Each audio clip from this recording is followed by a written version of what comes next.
sudah lengkap, sekitar 10 menit lagi ya, info ke Ibu ya.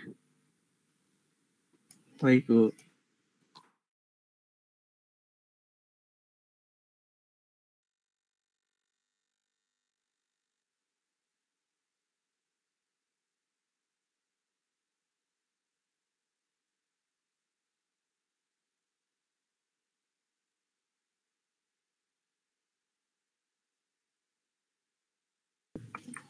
Satu, 14, 7 orang lagi. Oke lah, kita mulai ya. Kelompok 1 udah ada belum? Kemarin kelompok satunya nggak ada, jadinya ngaclok ke kelompok 3. Diacak aja mungkin, Bu, untuk presentasinya. Iya. Ya diacak aja lah ya kalau gitu ya. Iya, pakai aplikasi atau gimana? Ya, boleh. Datang Ibu sih. Kelompok 2 ada kelompok 2? Sama, kosong, Bu, kelompok 2. Oh, kelompok kamarana iya teh, so atuh ditungguan lah atuhnya kita mah kelompok 1 2. Pada nggak ada mah. Tunggu dulu atuh ya.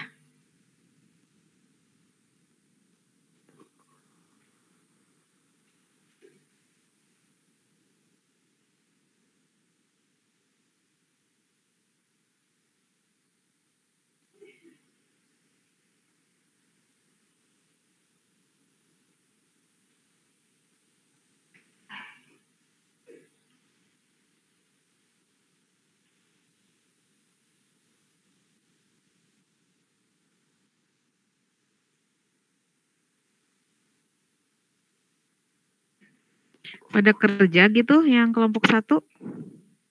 Emang kosong, Bu, langsung ke kelompok 3 pada ngisi. Oh, langsung. Nah, atau kelompok 1 nggak ada yang ngetik kelompok 1, Ibu. Kenapa? Nggak ada yang milih kelompok 1 gitu. Jadi langsung input sendiri ke 3 gitu. Oh, emang jumlah mahasiswanya lebih sedikit daripada jumlah kelompoknya? Daripada jumlah bab yang dibahasnya? Mungkin masih banyak yang belum masuk, Bu. Soalnya belum semua masuk kelompok juga kayaknya. Tapi di kelas mah hadir ente. Ya udah kelompok 3 aja tuh langsung. Mana kelompok 3 udah hadir orang-orangnya? Ada, Bu. Ya, silakan kelompok 3 ya. Disiapkan ya.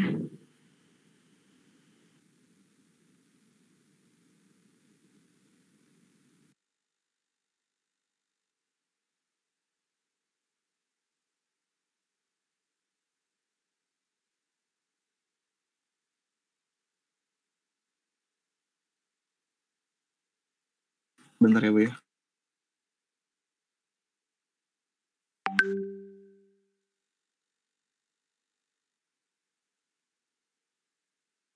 Oke, silakan ditunggu.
teman saya mau nyiapin PPT-nya bentar, Bu.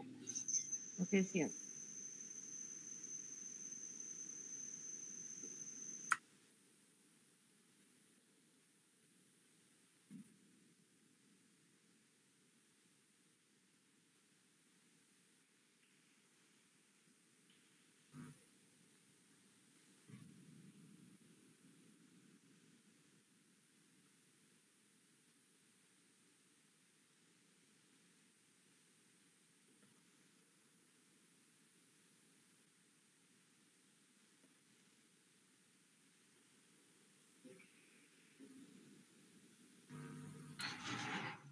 Baik. Pembahasan tentang time management. Jadi, the most efficient way to live reasonably is every morning to make a plan one day and every night to examine the result obtained. Jadi kami dari kelompok 3 ingin membahas tentang time management. Assalamualaikum warahmatullahi wabarakatuh. Waalaikumsalam. Waalaikumsalam warahmatullahi Bagus ya quotes-nya ya. Ya, Bu. Jadi kelompok 3 ini terdiri dari saya sendiri, Aldi Wijaya Gustian, lalu ada Habib Abdillah, lalu ada Anggita Dwi Lestari. Kami sendiri emang dari kelas bawaan asli dari TIF K19 CID Intek semester 7. Lanjut. Kita lanjut langsung ke kasus time management. Ini sesuai dengan yang PDF Ibu Sri Kuswayati share. Jadi di kasus ini tuh kita akan membahas tentang time management. Jadi suatu hari ada 2 pasangan yang akan menjalankan pernikahan, tetapi karena mereka sibuk satu sama lain, maka rencana pernikahan sangat didambakan. Kemungkinan besar hanya terjadi seadanya. Karena memiliki tekad untuk pesta pernikahan yang didambakan, akhirnya pasangan ini memulai belajar ilmu manajemen waktu atau dalam bahasa Inggrisnya time management. Next. Karena ada begitu banyak orang berbeda yang terlibat dalam membuat pernikahan agar berjalan lancar, dibutuhkan banyak perencanaan untuk memastikan semua pekerjaan terjadi dalam urutan yang benar. Maka harus dilakukan oleh orang yang tepat dan tidak akan memakan waktu terlalu lama. Itulah yang dimaksud dengan pengetahuan manajemen waktu. Awalnya 2 pasangan ini khawatir dia tidak punya waktu untuk memastikan semua yang dilakukan itu benar. Tapi dia tahu bahwa dia memiliki beberapa ilmu dan alat manajemen waktu yang kuat di sisi ketika dia mengambil pekerjaan. Dan alat itu akan membantu memastikan bahwa semuanya akan berjalan dengan baik.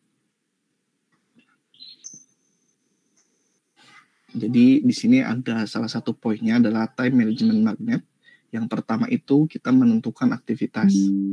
Jadi aktivitas-aktivitas yang kita perlukan itu di list semuanya. Mau itu yang mandatory atau yang major atau minor itu ditulis semua. Lalu yang kedua itu mengurutkan kegiatan. Ini jadi setelah kita list itu semuanya diurutkan nih aktivitasnya, apa yang harus didahulukan, dan output utama di sini adalah diagram jaringan, gambar tentang bagaimana kegiatan tersebut terkait satu sama lain, seperti itu. Maka time management yang ketiga ini ada perkiraan sumber daya. Dapat memperkirakan sumber daya yang diperlukan untuk melakukan pekerjaan dan membuat daftar-daftarnya. Yang keempat ini adalah perkiraan durasi aktivitasnya. Kira-kira aktivitas-aktivitas ini tuh menghabiskan berapa lama sih untuk mengerjakan, seperti itu. Next. Yang kelima adalah kembangan waktu. Jadi kemudian membuat jadwal yang semua diperkiraan dan sumber dayanya serta informasi aktivitas yang telah dibuat. Jadi setiap aktivitas tuh ada informasi. Lalu yang keenam itu mengontrol jadwal. Jadi diharuskan memantau atau mengontrol perubahan jika ada perubahan pada jadwal untuk memastikan jadwal selalu diperbarui. Seperti itu. Jadi intinya manajemen waktu adalah tentang memecah pekerjaan menjadi sebuah aktivitas sehingga dapat mengatur dan menghasilkan perkiraan untuk masing-masing aktivitas itu sendiri. Jadi gunakan proses penentuan aktivitas untuk memecahkan pekerjaan. Jadi didefinisikan setiap aktivitas itu menggunakan semua yang telah kita ketahui tentang aktivitas tersebut, membagi pekerjaan menjadi aktivitas yang dapat diestimasi. Masukan untuk proses ini semuanya berasal dari proses di bidang pengetahuan manajemen lingkup dan manajemen integrasi. Langkah pertama dalam manajemen waktu adalah mencari tahu bagaimana pekerjaan proyek dipecah menjadi sebuah aktivitas. Dan untuk itulah proses disebut definisikan aktivitas. Alat dan teknik untuk menentukan aktivitas. Yang pertama itu adalah penguraian. Ini berarti mengambil paket pekerjaan yang akan ditentukan dalam proses manajemen lingkup dan memecahkan lebih jauh menjadi aktivitas yang dapat diperkirakan. Yang kedua, itu ada template. Jadi jika di tempat kerja kita tuh sudah pernah terjadi hal tersebut gitu kan, kita bisa mengambil template tersebut, apakah kita bisa mengambil salah satu yang pernah dilakukan atau tidak, atau kita mungkin membuatnya sendiri atau memperbarui dari template yang sudah ada. Next. Yang ketiga, penilaian ahli. Tanyakan seseorang yang telah melakukan proyek atau pekerjaan tersebut dan memberikan pendapat tentang kegiatannya dan bagaimana cara menyelesaikannya. Yang keempat, ini perencanaan gelombang bergulir. Sebelumnya mohon maaf, yang keempat ini saya kurang agak paham. Tapi seperti yang dijelaskan, saat merencanakan dengan cara ini hanya menguraikan aktivitas yang perlu direncanakan karena akan segera muncul lebih dulu, meninggalkan segala sesuatu yang direncanakan pada tingkat tonggak sampai semakin dekat dengan waktu ketika akan melakukannya. Next. Selanjutnya ini akan dilanjutkan oleh Anggita Dwi Lestari. Baik, terima kasih.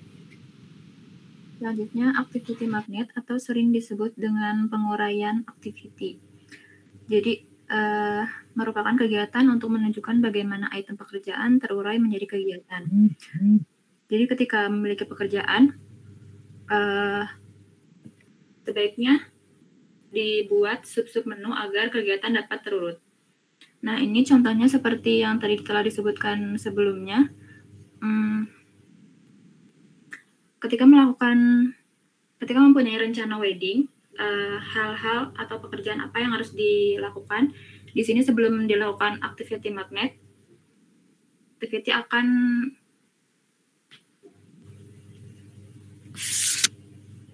activity tidak terurut untuk activity tidak memiliki urutan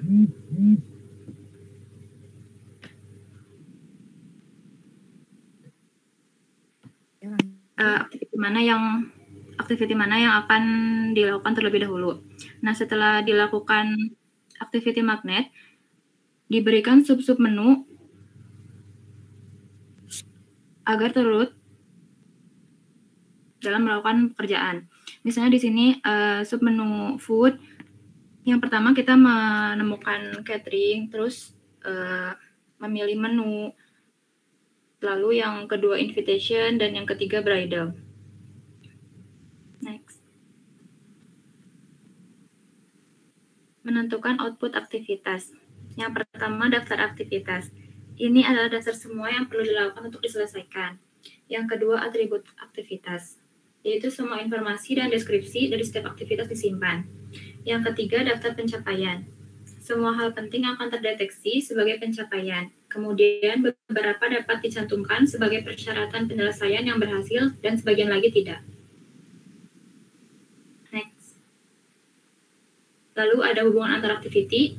Yang pertama, finish to start, yaitu pekerjaan 2 bisa dimulai setelah pekerjaan 1 selesai. Lalu yang kedua, finish to finish, yaitu pekerjaan 1 dan 2 selesai secara bersamaan.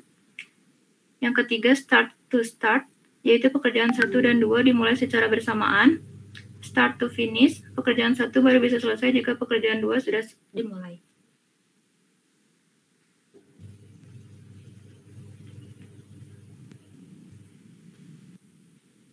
Lalu ada lag dan lead time.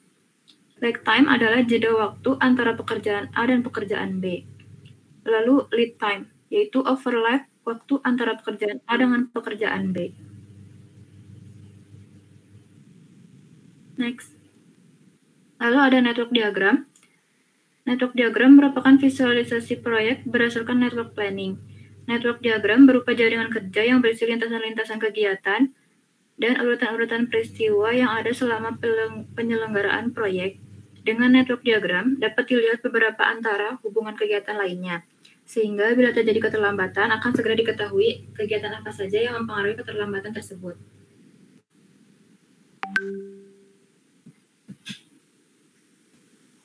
Lalu ada proses estimasi aktivitas sumber daya atau Estimate Activity Research Process. Yang pertama meninjau ketersediaan sumber daya, lalu meninjau WBS dan daftar aktivitas, lalu mengidentifikasi sumber daya yang tersedia secara potensial, lalu meninjau info historis tentang penggunaan kembali sumber daya, lalu meninjau kebijakan organisasi tentang penggunaan sumber daya, penilaian expert tentang sumber daya yang dibutuhkan dan tersedia, lalu analisis alternatif memanfaatkan sumber daya, lalu membuat keputusan yang diambil selama proses estimasi aktivitas sumber daya, lalu memetakan aktivitas lebih jauh jika masih rumit untuk diperkirakan, lalu mengukur sumber daya dengan aktivitas, lalu membuat struktur hierarki sumber daya, lalu mengembangkan rencana untuk jenis sumber daya yang akan digunakan, kemudian memperbarui dokumen proyek.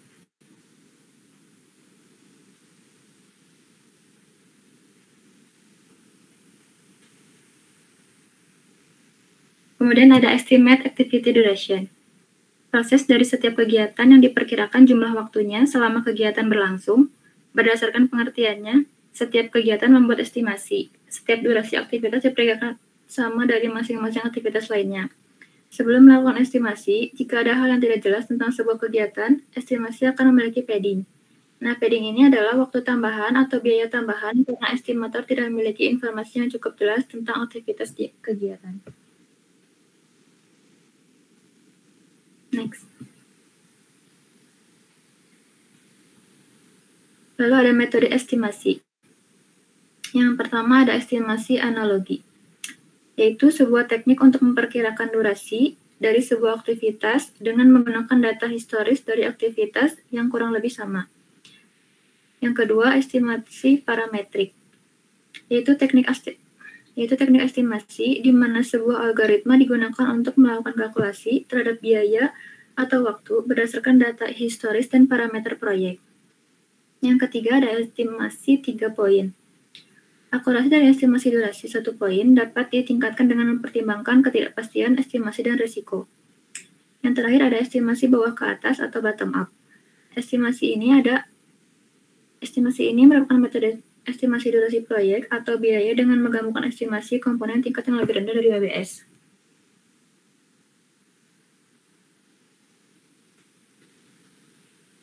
Next.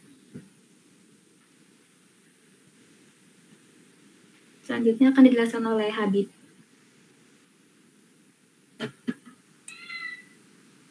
Oke, untuk selanjutnya di sini saya akan menjelaskan critical path method atau disingkat CPM. CPM merupakan teknik di mana Anda mengidentifikasi tugas yang diperlukan untuk menyelesaikan sebuah proyek dan menentukan fleksibilitas dalam penjadwalan proyek tersebut. Critical path ini atau jalur kritis ini dalam manajemen proyek merupakan rangkaian aktivitas terpanjang yang harus diselesaikan tepat waktu agar proyek selesai tepat waktu. Penundaan dalam tugas kritis akan menunda bagian lain dalam proyek. CPM ini fokus mencari tugas terpenting dalam liminasa proyek, mengidentifikasi dependensi tugas dan menghitung durasi tugas. CPM dikembangkan pada akhir 1950-an sebagai metode untuk memecahkan masalah kenaikan biaya karena penjadwalan yang tidak efisien. Sejak itu, CPM dikenal untuk merencanakan proyek dan memprioritaskan tugas. CPM membantu Anda menguraikan proyek kompleks menjadi tugas-tugas terpisah dan memahami lebih baik dalam fleksibilitas sebuah proyek. Di sini ada alasan kenapa harus teknik yang dipakai itu CPM. Berikut adalah beberapa alasan Anda harus menggunakan metode ini. Yang pertama, meningkatkan perencanaan mendatang. CPM dapat digunakan untuk membandingkan ekspektasi dengan proses aktual. Data yang digunakan dari proyek saat ini dapat memberitahu rencana proyek yang mendatang. Kemudian memfasilitasi manajemen sumber daya yang lebih efektif. CPM membantu manajer proyek memprioritaskan tugas, membuat mereka lebih memahami cara dan tempat menerapkan sumber daya. Membantu menghindari penghambat. Penghambat dalam proyek dapat menyebabkan hilangnya waktu berharga. Memetakan dependensi proyek menggunakan diagram jaringan akan membuat Anda lebih memahami aktivitas yang dapat dan tidak dapat berjalan secara bersamaan. Memungkinkan Anda membuat jadwal sebagaimana mestinya.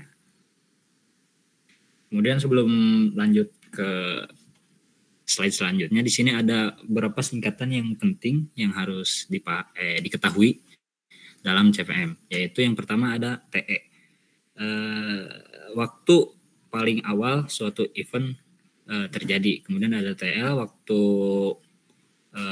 paling akhir suatu event atau suatu activity boleh terjadi. Kemudian ada ES, earliest start time, waktu paling awal suatu kegiatan dimulai. Jadi waktu paling awalnya adalah ES. Kemudian ada EF, yaitu earliest finish, waktu selesai paling awal suatu kegiatan. Jadi waktu paling selesai suatu kegiatan itu boleh selesai. Kemudian ada LS, let's allowable start time, waktu paling akhir suatu kegiatan boleh dimulai. Kemudian ada LF, let's allowable time, waktu paling suatu kegiatan. Kemudian ada waktu kegiatan baik itu dalam hari, minggu ataupun bulan. Dan ada S slot batas toleransi kegiatan. Nah, di sini saya tunjukkan kalau ada sebuah diagram jaringan. Pertama dari, kemudian ada dari A, B, kemudian ini, kemudian ada dari A, C, kemudian P. Di sini kita harus menentukan titik mana yang panjang, yaitu disebut titik.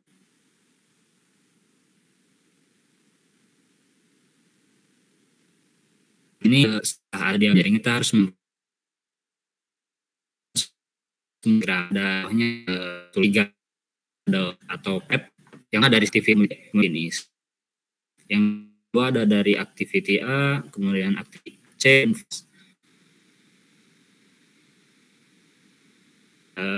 Kemudian ketiga dari activity ke angka dari activity angka ini.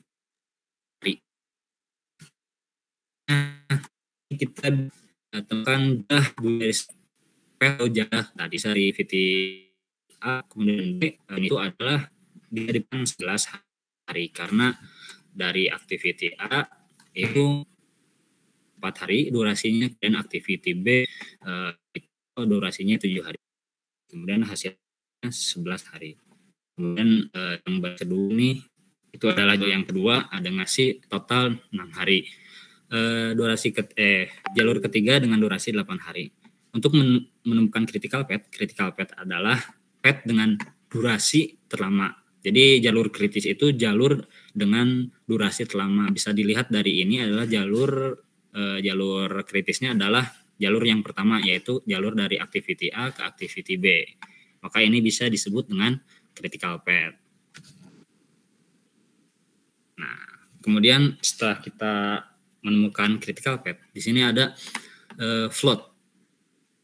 Tidak sulit untuk menemukan float untuk aktivitas apapun dalam diagram jaringan. Pertama, Anda harus menuliskan daftar semua jalur dalam diagram dan Anda mengidentifikasi jalur kritis.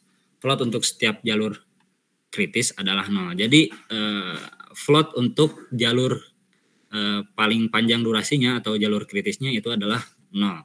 Jadi tidak boleh terlambat untuk jalur kritis karena itu akan menyebabkan proyek tertunda. Nah, di sini ada contoh untuk menemukan float. Di sini ada sebuah diagram jaringan dengan 3 jalur ABC yang pertama, kemudian ada DE finish, kemudian ada DFG. Di sini critical path-nya bisa dilihat dari yaitu jalur ABC dengan 3 tambah 1, kemudian tambah 7 dengan hasil durasinya 11 hari. Ini adalah critical path-nya. Maka critical path maka float dalam critical path ini adalah 0. Bisa dilihat di slide selanjutnya. Nah, di sini float-nya adalah 0. Maka setiap aktivitas dalam critical path ini tidak ada yang boleh terlambat satupun untuk menghasilkan durasi waktu yang sesuai dengan jadwal. Nah, kemudian selanjutnya di sini adalah do the same for the next long path. Jadi ketika kita sudah menemukan float untuk critical path yaitu 0, kita harus melanjutkan untuk mencarinya jangan ke path dengan durasi terpendek. Kita harus mencarinya ke durasi path yang paling panjang setelah critical path, yaitu path DE. Bisa dilihat di slide sebelumnya, di sini ada path. Oh, sebentar, ada salah. DFG.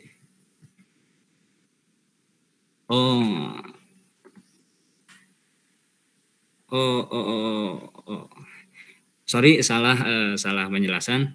Untuk selanjutnya kita masuk ke path yang selanjutnya itu path DE. Di sini kita bisa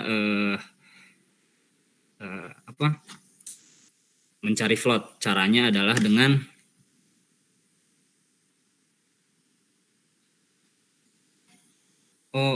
sorry. Ini nomor 4. Nah, ini nomor 3-nya. Saya salah menempatkan gambar ya. Nah, sebenarnya tadi sudah benar. Lanjut. Ya. Untuk menemukan float itu pertama dari critical path, kemudian jalur kedua yang durasinya paling panjang. Nah, di sini caranya adalah dengan mengurangi durasi total dari critical path dikurangi dengan durasi path yang akan kita cari floatnya. Di sini durasi critical path-nya adalah 11, kemudian durasi dari total yang akan kita cari floatnya adalah 8. Maka 11 kurang 8 adalah 3. Maka float dari path ini adalah 3. Activity D floatnya 3, kemudian activity F floatnya 3, dan activity G floatnya 3. Kemudian dilanjutkan dengan path terpanjang yang selanjutnya di bawah 8 tadi. Nah, di sini karena ada 3 path, jadi kita lanjut ke path selanjutnya yaitu path DE kemudian finish. Nah, karena float di activity D sudah ditemukan tadi di jalur yang ini, maka itu tidak usah dihitung kembali. Kita hanya harus menghitung float di activity E-nya saja. Caranya adalah dengan critical path dikurangi total durasi dari path yang akan dihitung. Di sini durasinya adalah 4 ditambah 3 yaitu 7. 11 dikurangi 7 yaitu 4. Jadi float dari activity E adalah 4. Tuh. Kemudian next notes. Catatannya adalah Anda dapat menggunakan metode di atas untuk menemukan float untuk setiap aktivitas diagram jaringan. Kata lain float adalah slack. Jadi float bisa disebut juga sebagai slack. Nah, float tells you how much extra time you have. Setelah Anda mengetahui float, Anda tahu berapa banyak permainan atau pekerjaan yang Anda miliki di jadwal Anda. Jika sebuah kegiatan memiliki waktu 2 hari, kegiatan tersebut dapat berjalan selama itu tanpa mempengaruhi tanggal akhir. Seperti dijelaskan di slide pertama, float itu float itu batas toleransi keterlambatan sebuah kegiatan. Maka dari itu float terpanjang itu adalah float di critical path itu adalah 0 karena critical path tidak boleh terlambat. Nah, ini ada contoh-contohnya. Float dari activity yang ini adalah 0 karena ini critical path, kemudian ini adalah sedikit penjelasannya. Kemudian next. Nah, figure out the early start and early finish. Membuat float untuk setiap aktivitas memang berguna, tetapi sebenarnya Anda bisa melakukan yang lebih baik. Ketika Anda memiliki jalur kritis yang panjang, tetapi jalur lain dalam diagram jaringan Anda pendek, maka Anda memiliki banyak kebebasan dalam menentukan kapan Anda dapat memulai dan menyelesaikan setiap kegiatan yang tidak berada di jalur kritis. Anda dapat menggunakan early start dan early finish untuk mengetahui seberapa besar kebebasan yang Anda miliki dalam jadwal Anda. Nah, early start adalah waktu paling awal suatu aktivitas dapat dimulai. Aktivitas yang berada di dekat akhir jalur atau jalur akhir hanya akan dimulai lebih awal jika semua aktivitas sebelumnya dalam jalur tersebut juga dimulai lebih awal. Kemudian ada early finish. Early finish adalah waktu paling awal suatu aktivitas dapat diselesaikan. Ini adalah waktu bahwa suatu aktivitas akan selesai jika semua aktivitas sebelumnya dimulai lebih awal dan tidak ada yang terlambat.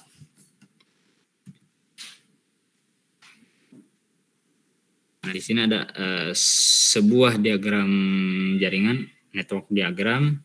Nah, di sini ada critical path-nya yaitu path A, B, C dengan total durasi 18 hari. Kemudian di sini ada path yang kedua yaitu activity D, C, kemudian finish. Nah, di sini kita mempunyai kebebasan. Di sini total durasi path-nya adalah 9, maka kita punya kebebasan untuk melakukan kegiatan D ini, activity D ini dari mau early start ataupun early finish, mau diselesaikan lebih awal maupun diselesaikan lebih akhir. Itu fungsinya dari early start and early finish. Ketika kita mempunyai float yang banyak di sini, kita bisa temukan float yang banyak di activity D ini, maka kita bisa menyelesaikan terlebih dahulu activity D.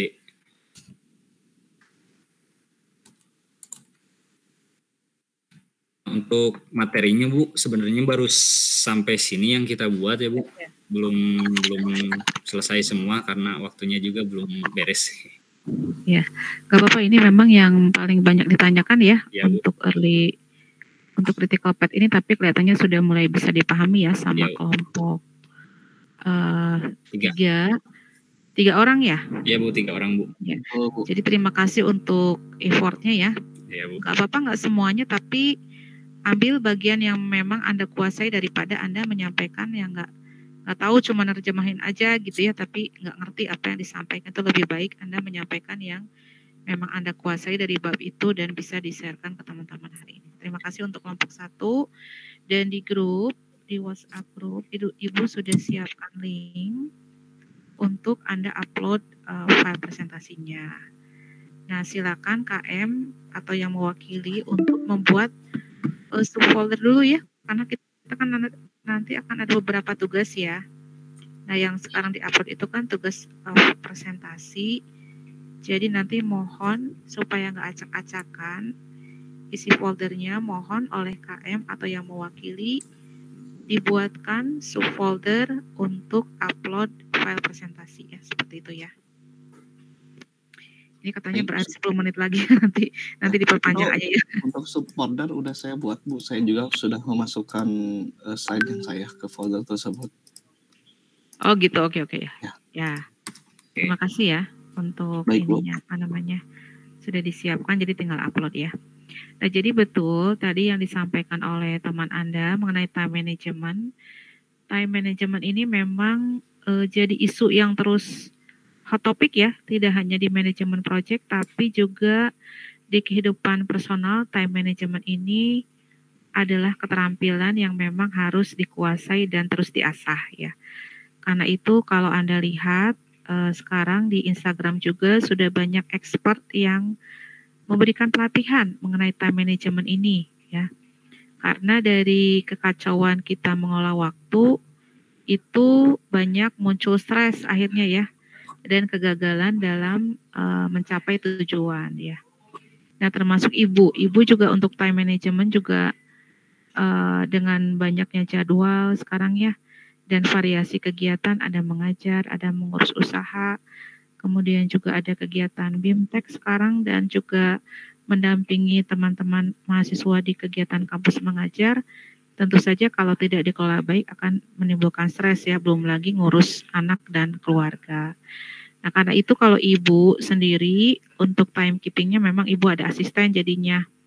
Karena sebetulnya di Google sendiri kan sudah bisa ya pakai Google Calendar atau pakai aplikasi untuk task itu ya, nyusun aktivitas, cuman ibu di usia segini sudah butuh orang yang mengingatkan. Nah, kalau Anda bisa gunakan aplikasi-aplikasi untuk notice agenda atau jadwal ya. Kalau ibu biasanya nanti asisten ibu mengingatkan nih agenda bulan ini apa aja, terus targetnya berapa kalau untuk bisnis ya. Kalau untuk penjadwalannya biasanya dia pagi-pagi udah ngingetin, pagi ini ibu ada jadwal ABCD gitu kan. Terus nanti sorenya dia nanya, yang mana aja bu yang udah dikerjakan, yang mana yang belum. Terus nanti kalau yang belum izin reschedule kayak gitu ya. Nah, itu juga upaya yang ibu lakukan untuk bisa tetap seimbang ya, dan juga bisa mencapai target-target ya, terutama di kegiatan usaha. Nah, ini juga tadi dijelaskan ya, ada yang namanya critical path ya. Sebentar, ibu juga nanti share screen punya ibu ya, sebentar. Ada critical path. Nah, teman-teman yang lain di luar kelompok 1 sudah bisa memahami critical path itu apa sih? Jalur kritis itu apa?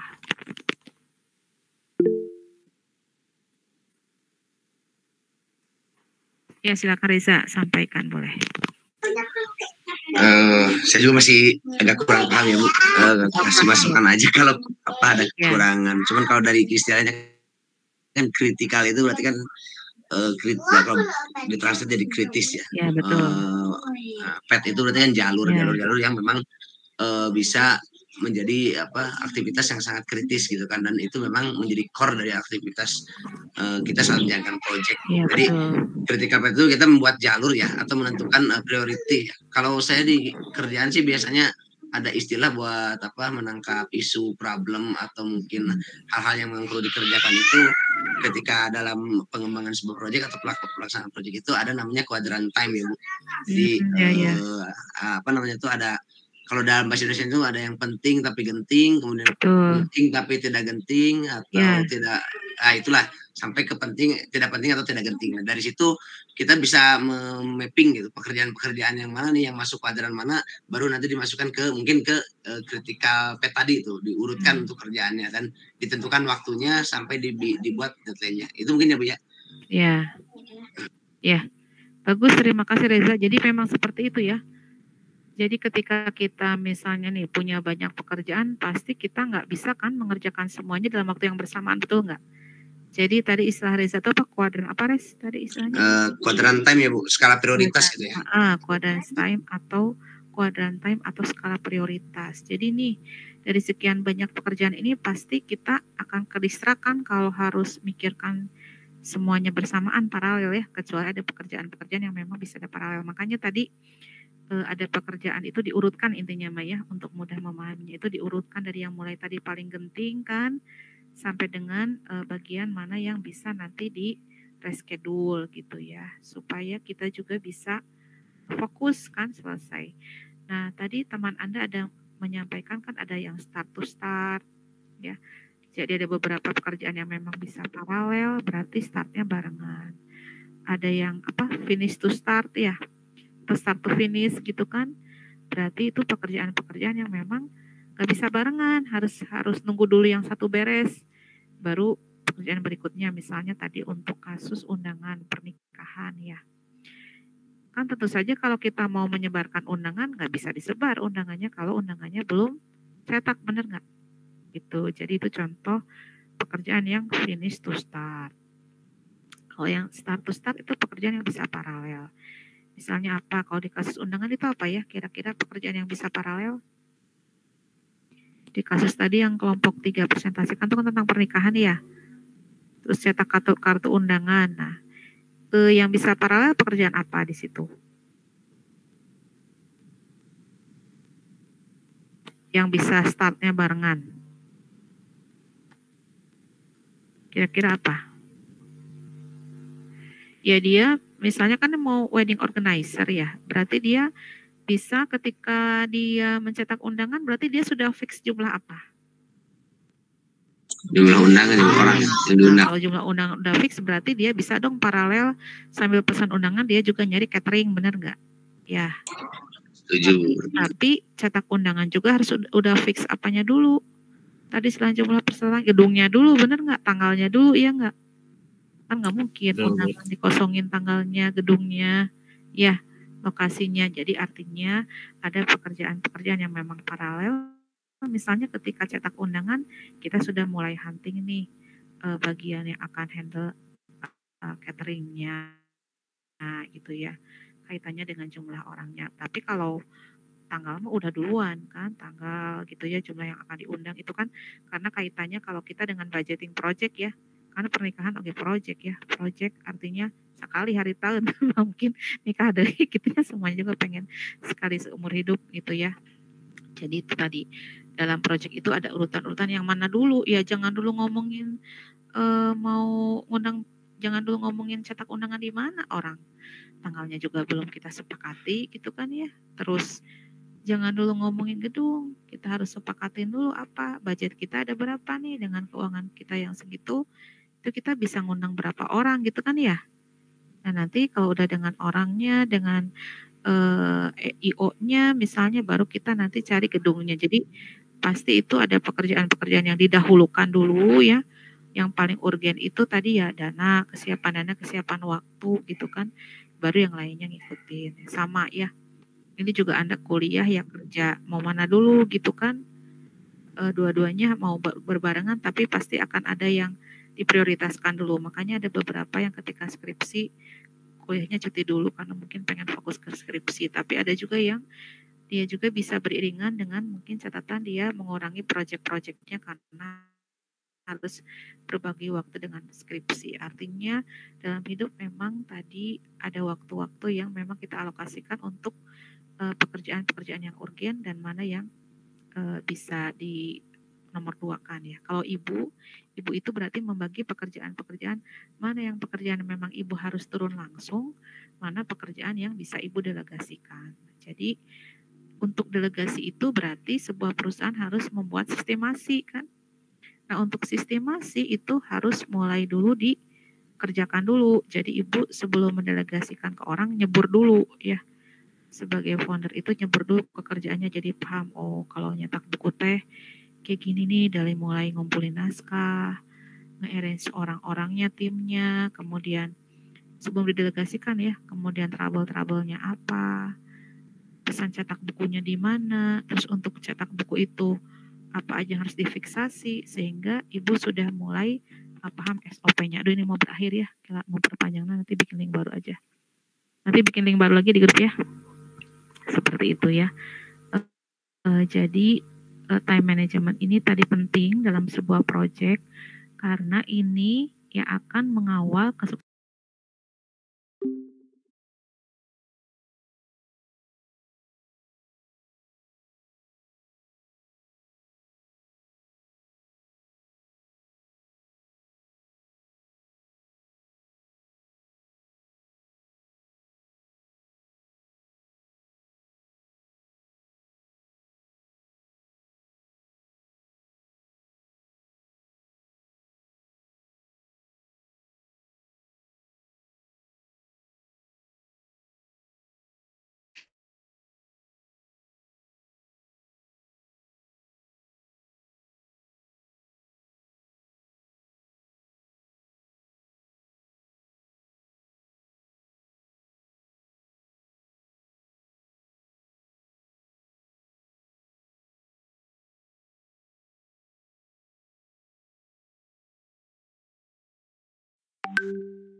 Tadi itu berapa yang gabung ya?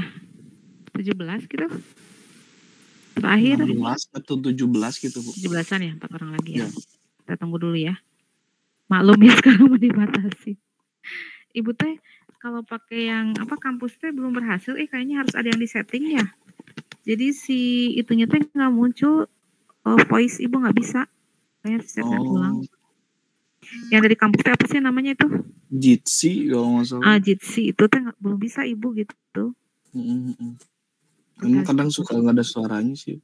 Oh gitu, emang kalau dosen lain pakai apa, sama pakai Jimit? Kebanyakan pakai Google Meet. Oh ya udah, lebih lain ibu wae. Kan beureun kieu nya, kan lagi ngomong ke stop. Oke ya, dilanjut tadi sampai mana ya? Oh, sampai time management ya. Nah, jadi kenapa disampaikan di depan? Karena memang kesuksesan sebuah proyek itu dari time management ya. Waktu awal-awal Ibu di Juragan Artikel itu, proyek buku itu memang Ibu biarkan dulu mengalir dulu ya, karena Ibu juga harus sebelum membuat sistem itu kan kita harus melihat kekuatan dan kelemahan dulu ya.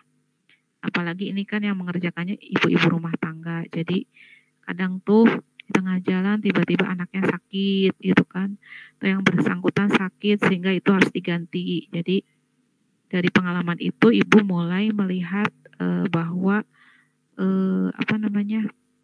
ada 2 tim. Satu tim yang bisa cepat, yaitu tim yang memang dia itu belum berkeluarga ataupun sudah berkeluarga tapi belum punya anak sehingga distraksinya minim gitu ya. Kalaupun sakit itu nggak ada sakit anaknya atau sakit suaminya, paling dia aja gitu kan. Jadi minim distraksi. Jadi itu untuk klien premium. Tapi untuk klien-klien yang dari komunitas yang lagi belajar nulis dan belajar nerbitin buku, belajar pengen punya buku, biasanya ibu pasangkan juga dengan yang lagi magang gitu. Jadi itu waktunya nggak terlalu diburu-buru gitu ya. Itu bisa sampai 6 bulan lah maksimal pembuatan bukunya dengan segala macam dinamikanya. Tapi kalau yang premium berarti ibu itu pasangkan juga dengan tim yang premium. Nah itu pengelompokan tim kaitannya dengan time management, bahwa ada kebutuhan naskah selesai cepat kan untuk klien premium. Jadi timnya juga yang premium gitu ya. Pengelolaan tim juga sama karena akan berkaitan dengan time management. Jadi yang pertama time management dulu, baru nanti ada pengelolaan tim, pengelolaan biaya, pengelolaan sumber daya dan yang lain-lainnya gitu ya. Itu di manajemen project itu. Nah, kemudian tadi ya, sebelum ibu melakukan sistemasi, ibu mempelajari dulu polanya dengan terjun langsung. Nah, setelah terjun tuh tahu dari A ke Z-nya kayak gimana, hulu ke hilirnya kayak gimana. Karena sekarang sudah lebih banyak amanah lagi, maka pekerjaan-pekerjaan yang bisa dikerjakan oleh orang lain, ibu delegasikan. Jadi sekarang sudah ada yang timekeeping juga termasuk project keeping. Jadi si time management itu orang yang handling time itu memang dia ngelola waktu ibu, pekerjaan ibu, dia juga ngelola pekerjaan-pekerjaan yang ada di Juragan Artikel. Jadi dia nge-arrange gitu ya. Kalau misalnya ada project baru, dia yang hitungkan startnya kapan, endingnya kapan, toleransi waktunya berapa lama untuk tiap project, atau tadi ada yang namanya float ya, critical path-nya kayak gimana gitu kan, seberapa panjang projectnya. Misalnya project buku solo maksimal 3 bulan gitu kan. Itu waktu terpanjang, tapi bisa diturunkan lagi dengan pekerjaan-pekerjaan yang memang tadi lebih pendek durasinya kan waktunya, sehingga kita punya kelapangan waktu untuk menyelesaikan di tahap-tahap berikutnya. Karena yang namanya critical path mah jalur terpanjang, jadi jangan sampai melewati maksimal waktu itu. Ya, terutama untuk proyek-proyek yang memang endingnya udah pasti. Misalnya ada seorang ibu yang pengen nulis buku dan beres lebaran harus launching, berarti kita harus setting waktunya tuh di bulan puasa ini beres gitu, karena nulis sama ngedit sama layout, karena dia lebaran mau launching, berarti turunkan lagi kan ngeditnya harus berapa lama, ngeditnya misalnya bisa seminggu, nah nulisnya seberapa lama, karena kita cuma punya waktu sebulan, oh nulisnya berarti dalam waktu 3 minggu, nah 3 minggu ini berarti turunkan lagi si timnya harus gimana, kerjanya berapa jam sehari, kemudian si narasumbernya itu harus ke grup sharing materi yang mau dituliskan tuh berapa kali, kayak gitu ya, bisa dibayangkan ya.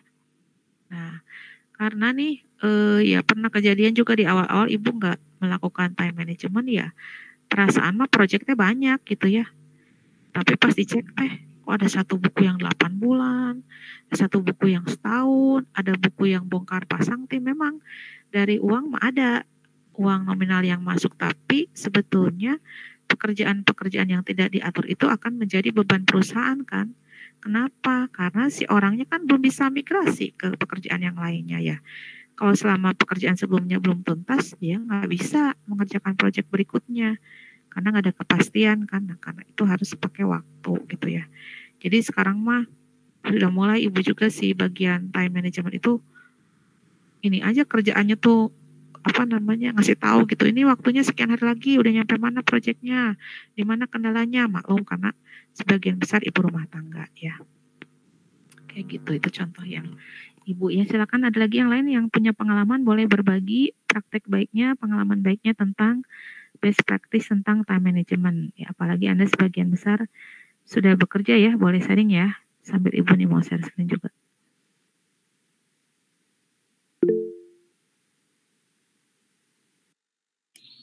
Kalau Bu, izin mau sharing Bu. Kan Aldi, boleh. Iya, mungkin nggak jauh beda seperti yang Kang siapa ya, Kang Reza itu. Kangkung ya. Ya, itu. Beri kenalan. Itu Ya. sama yang masalah urgent important, urgent but important, not important but urgent kayak gitu. Itu adalah salah satu yang biasa saya pakai juga di kantor. Ya. Ya, ada juga salah satu ilmu dari kantor itu adalah dari teorinya Pomodoro, sorry Bu. Pomodoro itu sebentar, aku salah Bu. Sok ningali heula naon namanya? Pomodoro, sorry. Pomodoro mah itu mah apartemen. Pomodoro. Pomodoro Panoramik itu, ya. Panoramik Pomodoro ya. itu kalau misalkan kita mau mengerjakan sesuatu, itu tuh kita membagi misalkan dalam 1 jam itu 50 menit kita bekerja, 10 menit kita istirahat. Jadi kita lanjut lagi, jika sudah 50 menit bekerja, 10 menit istirahat, kita lanjut lagi di jam selanjutnya itu seperti itu. Jadi itu tuh untuk melatih kita konsentrasi. Tapi biasanya pekerjaan yang melakukan teori Pomodoro itu tuh yang lebih condongnya bukan proyek skala besar sih Bu. Jadi yang pekerjaannya tuh hari itu beres biasanya yang saya kerjakan tuh. Jadi biar bisa ada konsen dan itu tuh nggak ada distraksi dari kerjaan-kerjaan lain gitu. Biasanya kayak gitu. Tapi kadang kalau paralel pun bisa. Jadi misalkan kita ubah waktunya 20 pekerjaan ini, 20 menitnya pekerjaan ini, 10 menitnya istirahat dulu. Atau 5 menit. Biasanya sih rekomendasi dari referensinya itu 10 menit untuk setiap 1 jam itu istirahat. Seperti itu sih. Di break ada 10 menit gitu ya. Ya, betul. Aldi Karena tadi bagian apa di? Kalau saya Ngerjain sih apa? di ini Bu, di IT support dan admin di IT recruitment consultant sih Bu. Di bagian Tapi apa lebih itu? tepatnya di bagian tim support sih Bu. Jadi nge-support tim ini rekrutmen Ya, ya, ya. Ya, bagus ya. Jadi nggak apa-apa nih sharing praktik baik kan. Istilahnya best practice ya, pengalaman kita gitu ya. Tadi kan kalau Ibu seputar pengalaman Ibu juga di judulkan artikel. Nah, ini Aldi udah share juga tadi siapa sebelumnya tuh? Malah Ibu juga lupa. Reza juga sudah share, terima kasih. Jadi ini memperkaya wawasan kita tentang time management dan Ibu itu termasuk juga yang cepat ke-distract ya. Cepat ke-distract gitu. Jadi Ibu tuh paling 30 menitan lah bahkan lebih pendek ya. Nah sekarang itu Ibu lagi BIMTEK nih. BIMTEK itu kan satu hari itu 3 jam ya harus mantengin layar gitu kan. Nah itu gimana caranya Ibu juga supaya konsentrasi dengan kerja di rumah itu kan noise banyak banget ya, gangguan ya. Kadang lagi ini sesi ini GoFood sen gitu kan, belum dipanggil orang rumah gitu karena dikiranya nggak lagi ngapa-ngapain, dikiranya lagi ngetik biasa tapi padahal sebetulnya lagi ada Zoom, misalnya lagi ada sesi BIMTEK gitu. Nah Ibu karena nggak punya ruangan sendiri juga kan untuk kerja, belum punya ruangan sendiri di ruangan yang lalu lalang orang, itu Ibu pakai headset. Asalnya nggak pakai headset Ibu tuh, tapi sering ngantuk gitu ya, sering ke-distract gitu. Oh cara untuk, karena kan rame tuh di sekitar tuh, jadi Ibu pakai headset akhirnya. Ternyata pakai headset tuh cukup membantu juga ya, meskipun jangan terlalu sering ya, karena kan untuk kesehatan telinga ya juga nggak bagus. Dipakainya pas kerja aja, terutama pas sesi-sesi yang memang butuh konsen tinggi. Ternyata buat Ibu itu membantu gitu, karena si suara langsung kedengar kan ya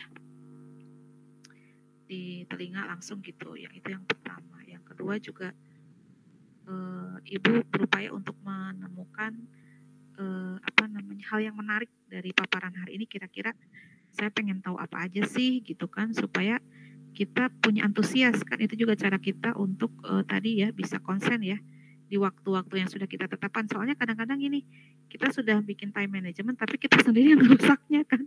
Kalau Ibu ya dengan tadi mulai ngantuk apa karena banyak kerja di belakangnya, jadi tadi belum waktunya break udah mulai nge-break sendiri gitu ya. Misalnya tadi 50-10 kan, 50 materi 10 menit break gitu ya. Nah itu sebelum 50 udah pengen nge-break sendiri gitu ya, jalan-jalan kemana-kemana atau ngapain gitu kan yang lain gitu, ngerjain kerjaan yang lain yang ada hubungannya, yang tujuannya untuk ini. Nah itu mungkin time management juga supaya kita bisa menepatinya. Memang kalau Ibu sendiri temukan hal yang bikin exciting di situ gitu ya, nggak jenuh gitu kan, kayak gitu. Ya silakan yang lainnya kalau mau ada ini. Nah kalau ini Reza sama ini sama Ali gimana menghandling itu ngantuk gitu ya, apalagi kalau kerjanya udah ketebak ya, misalnya polanya udah tahu. Kalau sesuatu yang baru kan kita biasanya penasaran ya, pengen tahu kan, tapi kalau udah tahu mas ponak ya, aduh gitu ya di kantor biasanya gimana? Kalau saya Bu, kan kerjaan saya 8 jam ya sehari, tapi kalau aktualnya kadang-kadang bisa lembur sampai 12 jam gitu. Cuman kalau pekerjaannya kan kebetulan non fisik ya Bu, ya banyak kan duduk. Jadi kalau buat antisipasinya itu di kantor itu ada pelatihan namanya ergonomik lah ya. Jadi aktivitas ergonomik itu kalau saya yang suka duduk terus Bu, itu setiap 10 menit atau 20 menit sekali itu harus berdiri, kemudian jalan 5 langkah atau 10 langkah, habis gitu duduk lagi dan minum jangan lupa, gitu aja sih kalau untuk saya sih. Kalau yang fisik nggak tahu ya. Jadi memang dibolehkan sebetulnya ya, wajar ya kalau akhirnya kita jadi ngantuk, karena tadi kan kita sebagai audiens ya, kecuali nih kayak Ibu nih bicara terus dari pagi mau ngantuknya.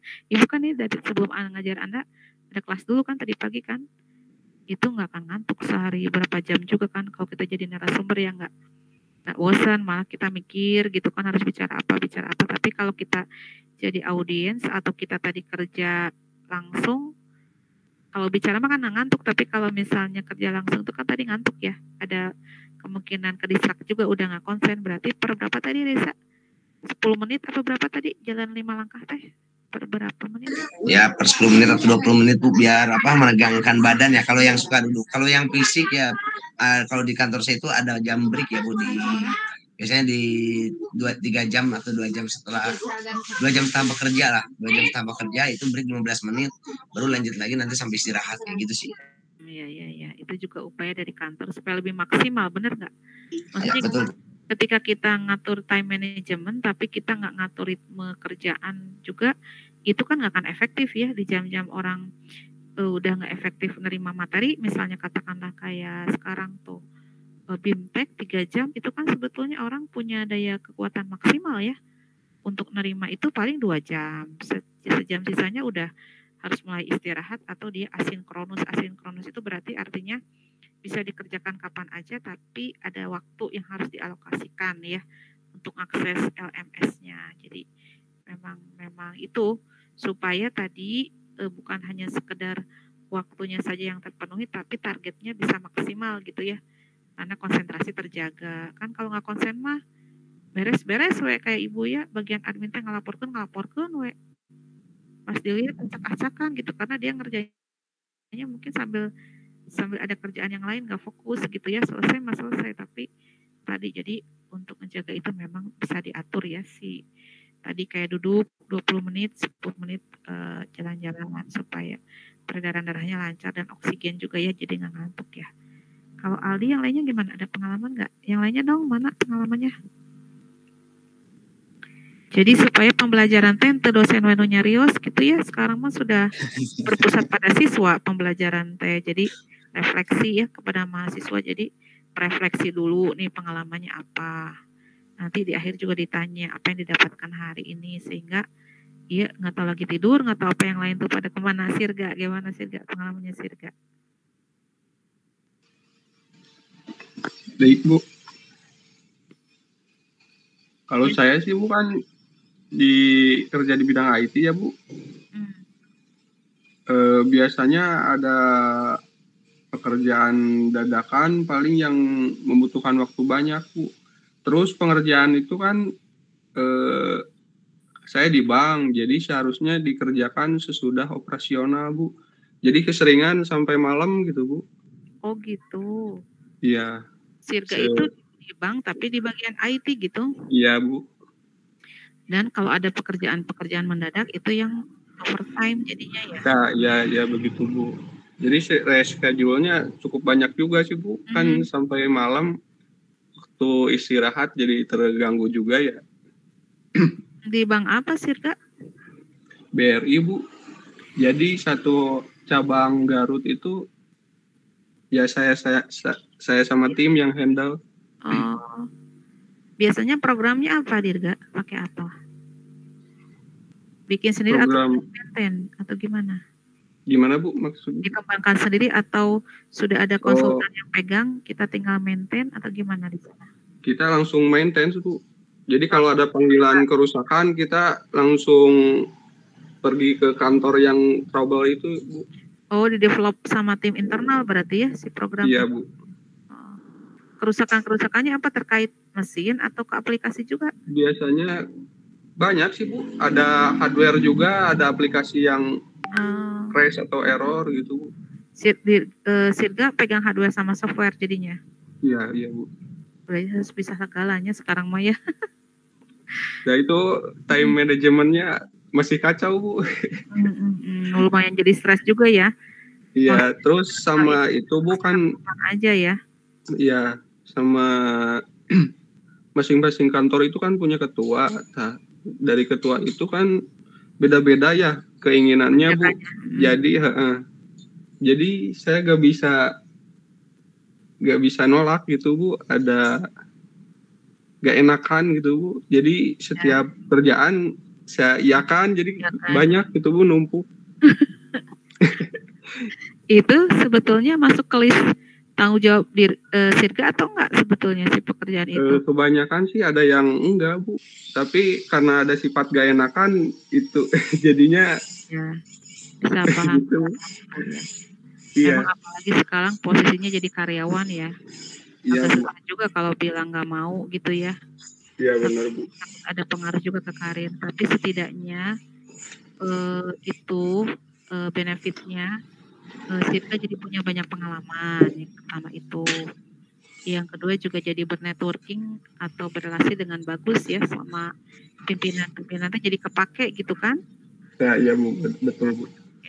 Nah mungkin kan Fima kalau menurut Ibu ngikutin ya, nanti juga jadi gini, teman-teman mahasiswa gini, apa yang sebetulnya bukan buat pimpinan kita, sebetulnya itu value yang kita sedang bangun ya, dengan keseriusan kita bekerja, tinggal memang tadi bisa menyampaikan kalau sekiranya itu udah overload supaya nggak stres sendiri ya. Oh iya Bu, betul. Kan? Jadi Bapak saya terima, tapi mohon waktu karena saya sedang menyampaikan ini. Jadi tadi berarti Dirga yang menyusun mana yang penting. Iya Bu. Jadi stres sendiri kan, tapi itu jadi kita. Jadi, bener Bu, sering stres Bu. Stres karena kan semua nggak mau tahu ya ibaratnya ya. Nggak mau tahu ibaratnya yang beres semua. Nah tinggal itu dikomunikasikan supaya nggak ada miss itu ya. Dan apa namanya memang jiwa nggak enakan juga itu juga sebetulnya juga jangan dipelihara juga, harus sedikit asertif juga gitu. Asertif itu menyampaikan jadi mereka menurutku akhir bilang, cuman kita nggak berani bilang karena ada ketakutan ya, takut kita disangkanya nggak benar, takut disangkanya kita. Tapi sebetulnya ketika disampaikan, ya ternyata mereka juga kalau kita menyampaikannya enak, mungkin mereka juga membantu memberikan solusi gitu kan. Misalnya ketika dia ngasih kerjaan, Pak bagaimana ya Pak ya menurut pendapat Bapak, saya sekarang ada pekerjaan ini harus selesai tanggal segini. Punya Bapak juga sekarang masuk, apakah boleh saya, jadi gitu kita komunikasikan, itu cara juga Ibu. Juga Ibu seperti ada case juga nih, keuangan kan banyak yang harus dibayar, tapi uang Ibu lagi jalan-jalan di luar kan. Ibu kita ada kewajiban ke pihak ketiga yang itu juga mentor Ibu kan, gimana ya kalau misalnya kira-kira gitu ya. Tapi kalau nggak dibilang juga stres karena memang kondisi sekarang lagi nggak lapang gitu, makanya kemarin hanya disampaikan aja bagaimana kalau minta waktu penangguhan sampai tanggal akhir bulan gitu kan, dengan singkat tentunya. Tapi ternyata bisa, ternyata dia ngerti juga gitu. Jadi Ibu juga sama lagi belajar asertif karena gini, asertif itu kadang kita jadi dikerjain gitu kasarnya ya. Iya betul Bu. Karena kita dimanfaatin gitu. Jadi sebetulnya mah segala kebaikan buat kita yang kita tanam gitu kan. Tapi kita juga harus menghargai diri kita sendiri. Kita juga harus lihat waktu. Jadi pandai-pandai kita lah berupaya sedikit-sedikit menyampaikan gitu ya, karena tadi biar kan. Karena kalau nggak enakan gitu, kadang-kadang orang manfaatin, nggak tahu apa namanya, nggak tahu waktu kita gitu ya. Iya betul. Ada keluarga belum? Sirka udah jadi diri. Udah Bu. Tuh apalagi punya keluarga ya, jadi waktu keluarga juga terganggu sedikit. Ya. Nah itu mudah-mudahan coba cari aja cara belajar asertif. Ibu juga sama, karena kalau ada kejadian itu sama orangnya nggak enakan ya, akhirnya orang itu babak. Ibu juga jadi numpuk kan, nggak enakan 1, 2, 3 dia ada sesuatu yang Ibu nggak nyaman gitu, tapi Ibu nggak berani bilangnya, ditumpuk kan lama-lama jadi bom waktu ya. Jadi ya akhirnya ya nggak bagus lah, akhirnya orang itu benar-benar menginjak-injak gitu, jadi kasarnya gitu ya, karena sebetulnya kitanya nggak berani bicara gitu, karena kitanya tadi kagok nggak enak. Nah itu mungkin sedikit-sedikit diperbaiki ya. Mungkin yang lain ada pengalaman dengan nggak enakan itu, memang ada tuh di YouTube juga, jadi orang nggak enakan gitu kan ya. Dari apa tuh ya. Makasih Dirga sharing. Sama-sama Bu. Ya Ibu senang interaktif gini ya, jadi banyak yang bisa disaringkan. Silakan Reza, gimana Reza? Jadi teman-teman sharingnya dong yang lainnya, pengalaman dari kuliah. Tapi ini yang Sirga menarik ya. Iya menarik, enakan gimana? Sering banget tuh yang kayak gitu ya. Cuman itu sebenarnya ada caranya sebenarnya Kang Sirga. Kalau di kerjaan itu emang kita nggak akan bisa ya nolak perintah pimpinan ya. Itu karena ada di buku biru ya kalau di perusahaan itu. Nah, cuman ada aktivitas yang bisa kita lakuin, itu salah satunya pertama ada strategi, kemudian ada taktik, siasat sama trik ya gitu ya. Nah jadi saya juga bingung ya kalau mau nyontohin, kalau mungkin di sisi siasat ya, kalau yang untuk apa namanya tuh Kalau yang kita ada suatu pekerjaan yang karena nggak enak hati gitu ya, misal kita terima kerjaannya tapi kita cari temen yang bisa bantu kita nih buat kerjain gitu. Makanya relationship juga penting di sini gitu. Kayak gitu sih contohnya Bu ya. Teman-teman yang lainnya dong buat di kerjaan juga dong buat sharing. Buat sharing tuh Sirga mungkin punya sahabat tadi yang bisa share juga ya bagus. Ya, terima kasih Kang. Nah gitu, karena gini ya, apalagi posisi karyawan dilema juga nya mau nolak, sian disangka nggak mau, ku bosnya kayak orang kerja di situ. Tapi kalau nggak nolak, numpuk kan ya, sementara kita punya kewajiban yang lain gitu. Jadi asertif juga perlu, cuman memang kalau posisi karyawan mungkin teman-teman yang lain bisa share juga di sini. Kalau ke teman mah enak ya, asertif ya. Asertif itu berani menyampaikan gitu ya. Itu sama si ibu juga di rumah ini. Anak ibu tuh sebetulnya orangnya nggak enakan, tapi punya anak-anak yang mungkin kan ayahnya orang Sumatera ya, orang Sumatera lebih belak-belakan ya anak-anak ibu tuh. Kadang kalau mau bilang mau, kalau enggak gitu ya. Awalnya ibu lihat, ih kok dia bilang nggak mau gitu kan, sama orang tua aku bilang nggak mau, tapi ibu mikir lagi, oh dia harus punya kemampuan itu karena dia bukan hanya berhadapan dengan ibu aja, dia juga berhadapan dengan dunia luar yang dia juga harus asertif. Tapi ketika dia masuk pekerjaan, ibu juga ajarkan kalau di tahun awal harus nyari pengalaman, sok kerja sebaik mungkin karena memang dia tujuannya masih magang kan, masih cari pengalaman kan. Nanti pelan-pelan jadi jangan langsung ditolak gitu ya. Kalau bisa ngebantu mah dibantu, tapi memang harus juga balance gitu karena dia sambil kuliah juga sama dengan Anda, dia sekarang lagi kuliah juga sambil belajar kerja ya karena baru lulus gitu.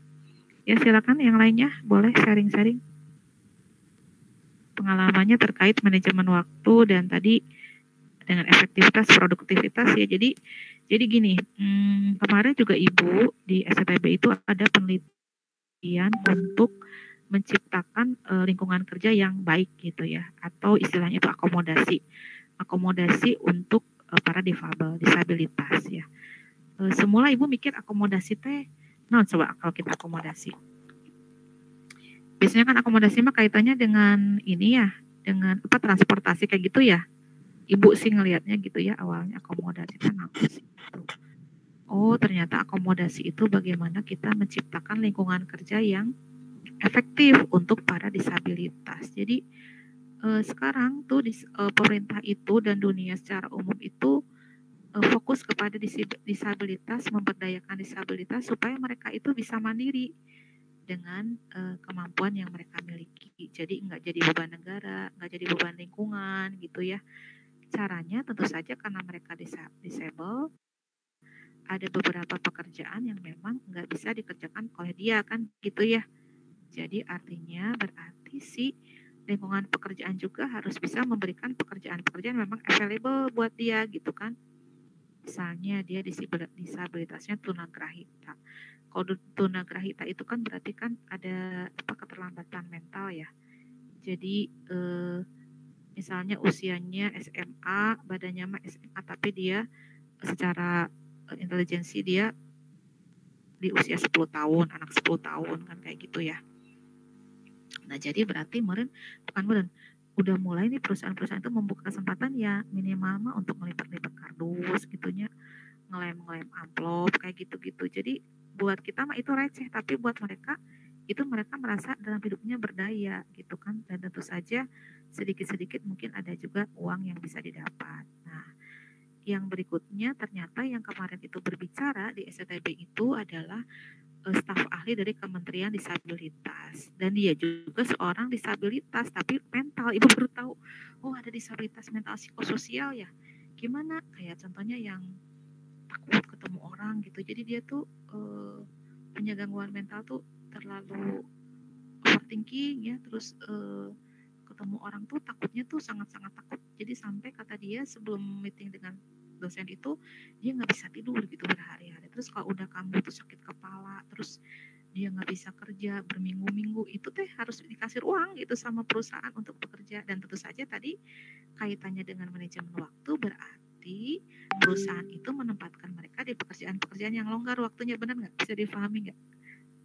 Atau atau pekerjaan-pekerjaan yang memang mudah untuk digantikan. Nah, jadi Ibu kemarin bertanya, ini penelitiannya yang bisa dilakukan STB itu apakah bisa kata ibu menelitinya itu di di tempat kerja gitu ya, karena kata ibu maksudnya gini, apakah bisa penelitiannya itu tidak dibatasi hanya di ruangan yang diciptakan di tempat dia kerja, misalnya dia kerja di kementerian berarti meneliti ruangannya itu di kementerian, tapi bisakah sudah mulai ke tren bekerja yang sekarang mulai WFH gitu kan, karena sekarang kan semenjak pandemi kan sudah banyak yang WFH ya, termasuk anak ibu juga magang teh di Telkom teh sehari masuk, seminggu cuma sekali aja wajib masuknya, selebihnya dia juga programmer dikerjakannya di rumah gitu. Nah ternyata memang iya katanya, jadi karena dia itu sering rentan stres, jadi si kementerian juga nyediain ruangan yang memang cuma dia sendiri aja, karena dia tuh katanya kalau ketemu banyak orang kedistrak, nggak bisa fokus gitu. Nah, dengan adanya disabilitas ini berarti tadi time management juga critical path-nya juga harus nyari critical yang paling panjang dong ya, gitu kan. Kemudian juga durasi waktunya panjang dan si pekerjaannya juga berarti nanti kalau kita sudah masuk ke pembagian pekerjaan, berarti dia pekerjaan yang memang kalau dia off pun dia bisa digantikan oleh yang lain gitu ya.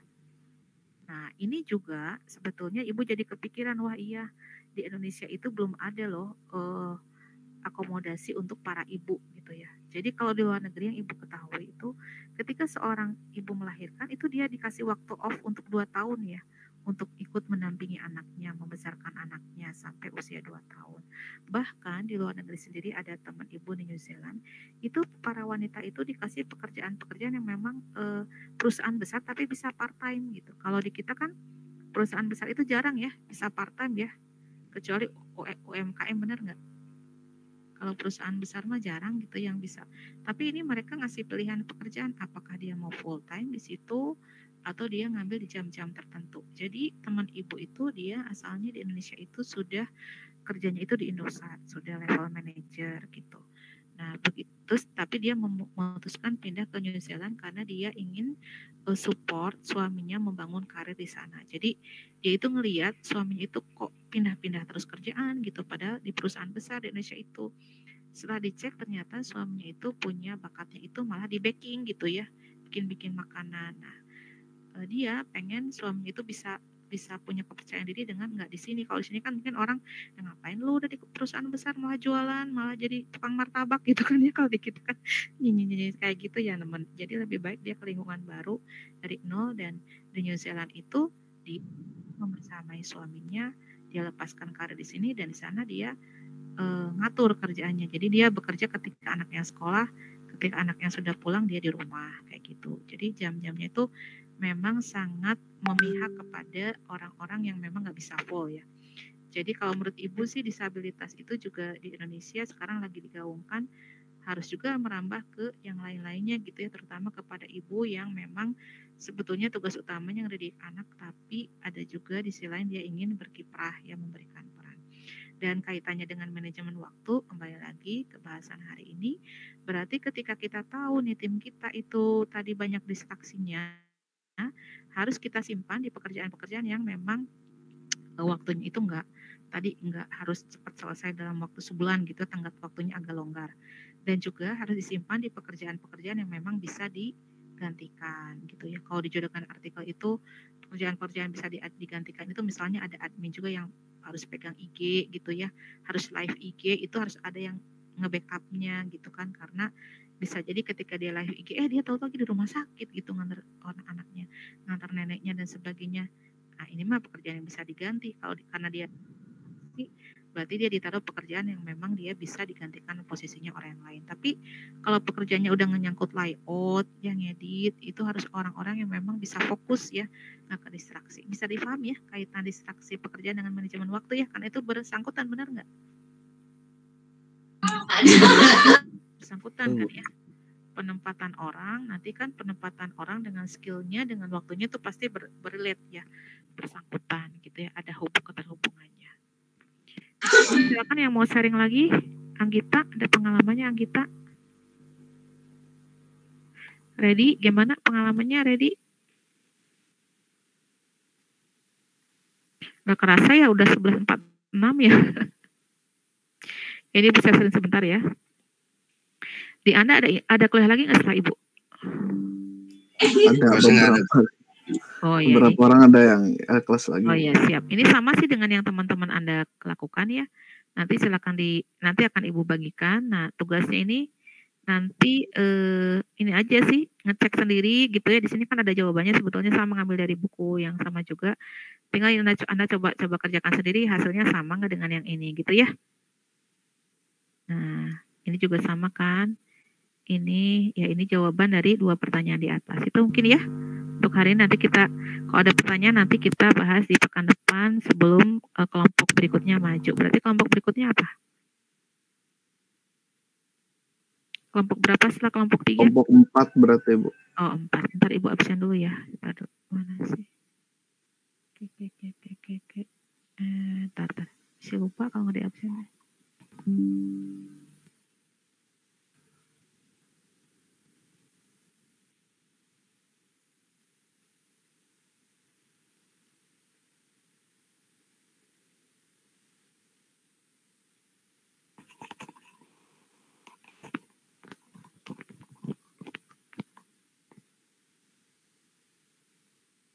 Udah tampil belum di layarnya absensinya? Ya Bu, ada Bu. Aldi, pertemuan keempat ya benar ya. Aldi ada? Ibu. Ada ya? Angga ada? Angga ada ya? Halo, ada Angga? Anggita ada? Anggita ada ya? Halo? Denny ada? Hadir, Bu. Eka? Ada. Jam-jam ada? Hadir, Bu. Muhammad Habib ada ya tadi ya. Royhan ada? Ada, Bu. Naufal? Ada, Bu. Oktama? Eka hadir, Bu. Masuk, Bu. Oktama. Eka ada, udah checklist ya. Oktama ada. Prabu ada? Hadir, Bu. Ready? Hadir, Bu. Restu? Restu nggak ada? Reza ada tadi. Rianti? Ada, Bu. Rizky? Ada, Bu. Sirga ada. Zakaria ada? Ada, Bu. Ya, oke ya. Ya nanti kita lanjut pekan depan ya. Untuk bahasan berikutnya kita akhiri dulu. Assalamualaikum warahmatullahi wabarakatuh. Waalaikumsalam warahmatullahi wabarakatuh. Terima kasih banyak Bu. Ya, Izin lip Bu.